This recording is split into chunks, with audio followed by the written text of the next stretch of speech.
Welcome to Arise America. I'm Charles Aniagolu. Harvey Weinstein is an Oscar award-winning movie producer, the consummate insider, and according to dozens of accusers, a sexual predator. He's out on a $1 million bail, but he's not a free man. After months of allegations, the media magnate is facing serious criminal charges.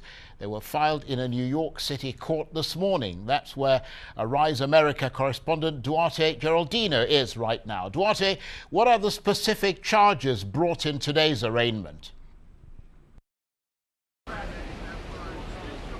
So generally speaking, he is charged with raping one woman and forcing another to perform oral sex on him. Now, in New York State, the very, very specific charge, he's charged with first and third degree rape in one case, and then first degree criminal sex act in another case. And Charles, if he is found guilty on the most serious charges, he could face up to 25 years behind bars. This is an astonishing fall from grace from a man who was considered one of the most powerful media executives in the United States, Charles.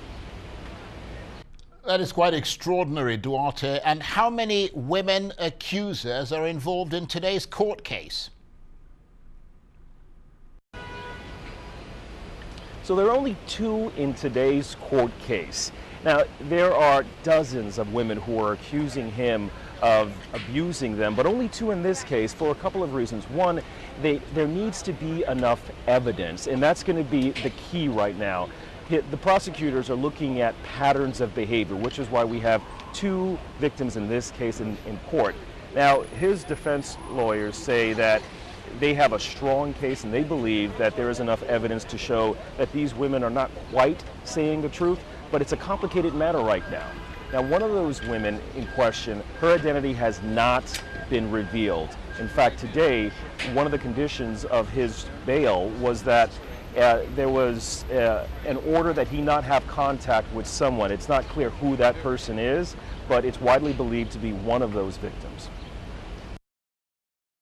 His arrest was carefully orchestrated by his defense team and that bail had already been put up beforehand. I mean, so is he already out now? And if so, what are the terms?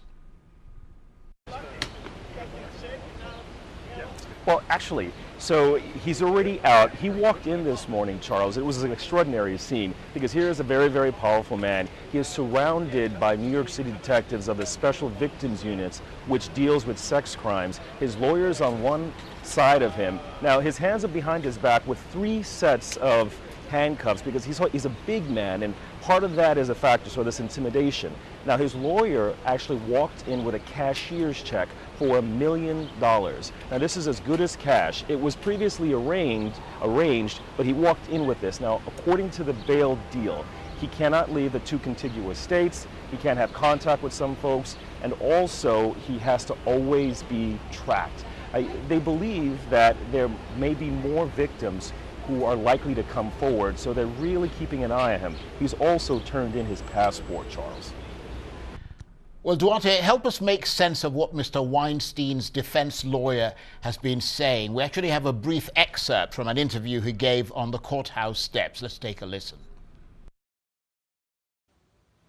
Mr. Weinstein has always maintained that any sexual activity he engaged in was consensual. He has vehemently denied any of the allegations which suggest that he engaged in non-consensual sexual activity. Many of these allegations are long overdue, quite frankly, having been made about events that are alleged to have occurred many years ago. They were not reported to the police at the time these events occurred, and I anticipate that the women who have made these allegations, when subjected to cross-examination, in the event we even get that far, that the charges will not be believed by 12 people, assuming we get 12 fair people who are not consumed by the movement that seems to have overtaken this case.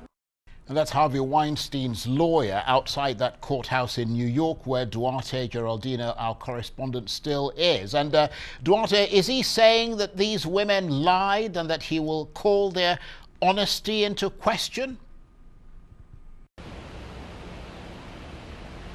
A lot of this rests on credibility.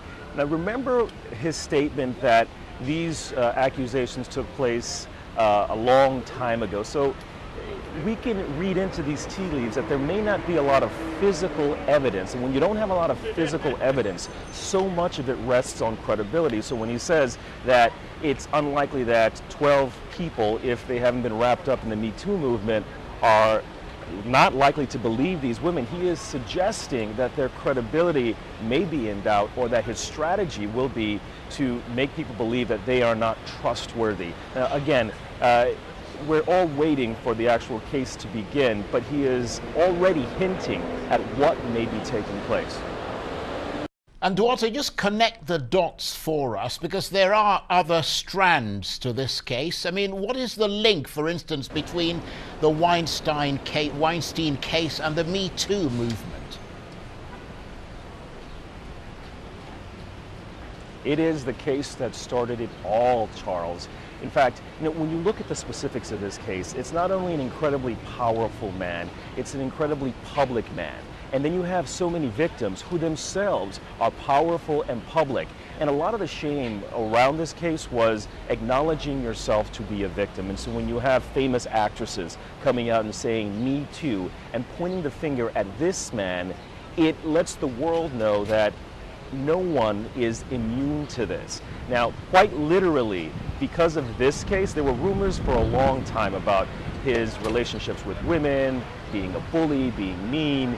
But the fact that two articles come out in the same day and literally name high-profile actresses, that made something trigger in people's minds, and it also fueled the social media fire that encouraged more and more people to say, yes, I am like that famous actress. Yes, I was in that situation. My accuser, my attacker, may not have been an incredibly wealthy man, but he was someone that did something to me. Again, so much of this is about the spirit that's now sort of being released. It's still unclear whether in fact Harvey Weinstein did it. I'm not suggesting that, but his particular case led so many Americans, and indeed people around the world, to come forward and say something like that also happened to me, Charles. Absolutely, Duarte. And what about the connection between what Mr. Weinstein is accused of doing and the so-called casting couch? I mean, is this a matter of accepted practice suddenly being turned into criminal activity? So for anyone who doesn't know what the casting couch is, it's this notion that in exchange for opportunity, regardless of your talent, you have to exchange sexual favors with people who are the guardians of that opportunity. Now, it's long been a cliche in Hollywood, and to be frank, in many industries. And the casting couch itself is unethical. It may be against company policies, but is it illegal? It's not clear just yet. So, and that's what this case rests upon. Whether in fact Harvey Weinstein engaged in an act that was a violation of someone else's liberty, whether he actually raped this woman, whether she said no, or, as his lawyers are likely to argue, whether she was complicit, whether she sat on this casting couch and tried to exchange sexual favors for opportunity. So the casting couch itself, it is disgusting. It is something that is shameful, but it is real. And this particular case may not end the casting couch, but it may encourage more people to say, I don't need to sit on that couch to get opportunity. I don't need to say yes or be coerced into activities that are against what I believe. Very briefly, Duarte, because we've just got literally 10 seconds to go, is it likely that more charges will be forthcoming? Absolutely. There have been hundreds of subpoenas sent out and dozens of witnesses interviewed. More is on the way. Thank you very much indeed, Duarte Geraldino, Arise News correspondent outside that New York City courthouse where Harvey Weinstein was charged. So how are people reacting to Mr.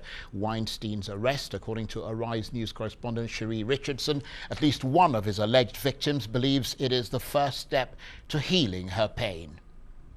News of Harvey Weinstein's arrest came as a welcome surprise to actress Rose McGowan. She was one of the first women to publicly accuse him of sexual misconduct. Well, I've had a lot of years of trauma at the hands of this man, and just seeing his face everywhere. He was always present in the world that I was in. And this morning I turned on the TV and there's his face. And it's just shocking. It doesn't cease to be a shock when I see his face. It doesn't cease to be horrible. It doesn't cease to jar me. And I know I'm not the only one. I'm here in New York where Weinstein turned himself into police. He's also under investigation for alleged sex crimes in Los Angeles and London. The so-called Weinstein effect prompted dozens of women to come forward with accounts of being sexually harassed by powerful men. Many say it's time those men are held accountable. What do you think about Harvey Weinstein being arrested? Finally? I mean, that's it, finally. This has been too long coming, I guess. Time that he was held accountable? Yes, absolutely. Absolutely. But it amazes me that it's gone on for so long with so many clear allegations, and it took this long. My daughter just got a grand jury duty, and I was like, oh, too bad she finished before they arrested him. But anyway, but that's it. What do you think about the fact that Harvey Weinstein was arrested this morning? I think it's just a huge message for women, and the fact that there's power in numbers, and the fact that we had our moment to come out and say, this is not okay. And so for every woman, whether they were involved or not, it just feels powerful, absolutely powerful. And I feel blessed that he was arrested. And I was never touched by Harvey Weinstein. Right now, Weinstein faces charges of first and third degree rape and committing a criminal sexual act in the first degree. But more charges are expected as a grand jury continues to hear testimony. McGowan says she plans to attend Weinstein's trial. I'll get to sit there, and I'll get to look at him, and I'll get to be. And I and so many other victims will get to look him squarely in the eye. And just by being there, represent the fact that we did not want this. We did not ask for this.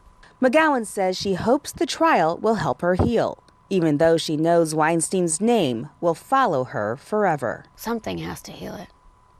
But I am somewhat resigned to the fact that he'll be in my obituary and that we'll kind of be tied together until he dies or I die. I'm Sherry Richardson for Arise America.